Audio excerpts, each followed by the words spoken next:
Assalamualaikum warahmatullahi wabarakatuh. Auzubillahi minasyaitonirrajim. Bismillahirrahmanirrahim. Wa ma hum lanha bighaibin. Mereka tidak mungkin keluar dari neraka itu.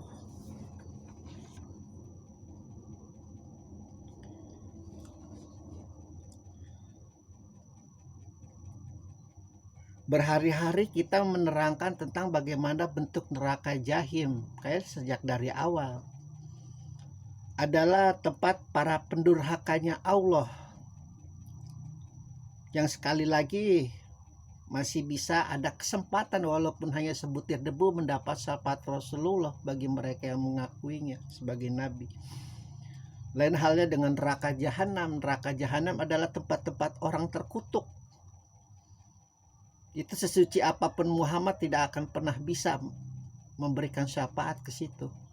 Sesuci apapun Yesus bagi pemeluknya dianggap Tuhan tidak akan bisa. Allah sudah memurkainya sangat luar biasa di sana.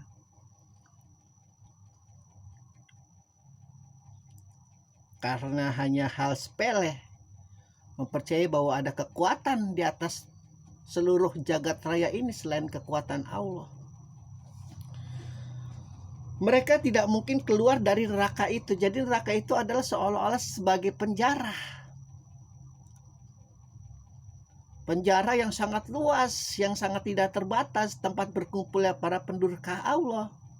Tempat yang selalu berbuat curang, yang tempat dia bermaksiat tapi merasa dirinya dalam kemaksiatannya itu di jalanin kebenaran, di jalan yang lurus. Makanya ketika didorong oleh para malaikat masuk ke neraka jahim itu, mereka berteriak-teriak, aku dekat dengan Tuhan, aku dekat dengan Tuhan. Dekat dari mana? Tidak mungkin list namamu itu ada di neraka ini kalau kau dekat dengan Tuhan. Mereka memasukinya sambil ditertawakan oleh penduduk surga. Ketika penduduk-penduduk surga itu waktu di bumi ditertawakan oleh mereka, mereka kembali ditertawakan oleh penduduk surga. Makanya ada batas. Wajar kalau manusia itu memiliki amarah, memiliki dendam, memiliki kebencian. Namun ada batasnya, jangan sampai jalim. Ketika engkau jalim, engkau sudah melewati batas. Engkau boleh berkuasa sebagai presiden, boleh. Tidak ada yang melarang. Bahkan kau boleh menguasai seluruh dunia kalau kau mampu. Tapi bisa enggak kau tidak berbuat jalim? Ya tidak mungkin. Karena manusia itu memiliki akal yang bermacam-macam, tingkat pengalaman yang bermacam-macam, tingkat pengetahuan yang bermacam-macam. Engkau boleh merasa dirimu paling benar, paling suci, paling berhak untuk berkuasa di atas seluruh dunia ini. Namun kau tidak bisa memahami pengalaman-pengalaman mereka semua itu. Makanya kalau ada orang Islam, baru KTP Islam, sholatnya jarang, puasanya jarang, zakatnya jarang, apalagi baca Al-Qurannya tidak pernah malah. Tapi merasa list nama itu udah pasti masuk surga. Surga tidak akan menjadi surga kalau tidak ada injakan kaki dia. Menganggap paling berhak, paling berkuasa. Padahal dia sendiri tidak bisa itu. Membaca pikiran orang, membaca hati orang. Membaca pengalaman-pengalaman mereka. Tapi seolah-olah harus mengikuti. Itu kalau tingkatan rakyat jelata aja sudah seperti itu, bagaimana jadi pejabat?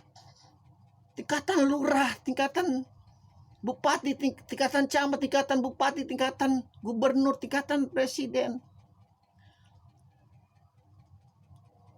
Seorang pemimpin memang berhak untuk memiliki semacam kehormatan, kemuliaan. Tapi ketika engkau tidak mendapat kehormatan, kemuliaan dari rakyatmu, ya jangan dipaksakan. Karena kehormatan dan kemuliaan yang paling tinggi adalah Allah, Tuhan, bukan engkau. Apalagi engkau mengaku Islam. Seluruh langit dan bumi bagi pemimpin itu disembah oleh langit dan bumi, sepertinya halnya Adam. Tapi kau bisa tidak bertingkah laku seperti Adam? seperti laut, bukannya seperti danau dan sungai. Engkau meninggikan diri, malah kau direndahkan. Ketika engkau merendahkan diri, malah engkau ditinggikan. Begitu ilmu kebijaksanaan itu. Walaupun penyembah bulu babi juga paham. Kalau engkau mengaku Islam, kau tidak paham semacam itu, ya kasihan dirimu, ditertawakan nanti sama penduduk surga.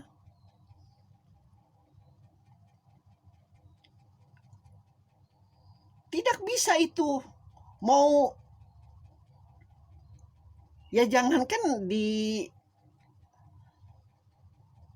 akhirat ya, kalau hukum dijalankan di bumi manusia ini, kalau dia bersalah meskipun dia punya gunung emas, seharusnya dia tidak bisa berhak memiliki privilege, memiliki semacam hal-hal yang bisa membuat dirinya nyaman di penjara, membuat dirinya merasa bukan seperti penjara. Ini yang konyol kan begini nih, kelakuan-kelakuan koruptor. Begitu masuk persidangan, tidak ada rasa menyesal, rasa bersalah, karena tahu kunci-kunci teman-temannya itu banyak, koruptornya itu banyak. Dia tinggal ucap aja bisa seret temannya. Maka temannya yang melindungi itu keluarganya di luar. Kebejatan-kebejatan ini akan dinikmati oleh anak cucu kalian. Mampus kalian. Kehinaan, jadi pelacur semua nanti perempuan-perempuan kalian, kalau tidak hati-hati dalam melangkahi kehidupan. Yang lelaki bakal jadi maling, mau tidak mau, karena godaan lanatullah itu kau harus cepat. Kalau mengikuti Allah mah lama. Bunuh orang saja, tikam orang saja. Siapapun presidennya memang luar biasa ini. Memang kalau harus perang saudara, memang harus perang saudara mungkin. Karena memang luar biasa ini. Gurita-gurita mafia-mafia di pemerintahan dimanapun berada. Awal-awalnya saja, ketika mengangkat jaksa agung terbaru, kepala polisian terbaru, kepala TNI angkatan terbaru, sebulan 2 bulan saja jadi malaikat. Selebihnya jadi binatang. Karena mau tidak mau, karena sistem yang bekerjanya seperti itu. Luar biasa memang lanatullah. Dan diingatkan jangan begitu. Lah wajar dong. Lu juga kalau di Amerika orang Kristennya banyak, pasti banyak juga koruptornya kalau dikasih tahu seperti itu logikanya. Oke, kalau patokannya Amerika orang Kristennya banyak, bisa nggak tumbuh berkembang seperti Amerika? Sekali lagi, tingkat kedewasaan kita itu tidak ada. Tingkat kedewasaan keintelektualan Muhammad itu tidak ada sama sekali. Bobrok. Nggak ada sama sekali. Ketika mendapat pemimpin yang terbaru itu bersatu mereka, berunity. Bagaimana menggembosi itu. Dan luar biasanya itu yang berkopiah putih, yang berkopiah, yang berbaju-baju muslim itu luar biasa juga binatang, yang malah lebih binatang daripada binatang. Kalau mereka wajar, karena mereka memilih mazhab lanatullah untuk senantiasa mengambil hal-hal yang cepat. Lah kalau dia tahu agama, tahu Al-Quran, tapi dipermainkan. Makanya ada ayat, engkau mempermainkan ayat-ayat Al-Quran, ku makan kau nanti jiwamu, kata Allah. Memperjualbelikan ayat-ayat Al-Quran. Menjijikan sebenarnya, tapi mau bagaimana lagi ya, kita harus sabar. Kasihan. Program-program Allah di kepolisian, di kejaksaan, di pemerintahan, pertahanan, semua benar-benar dikembosi.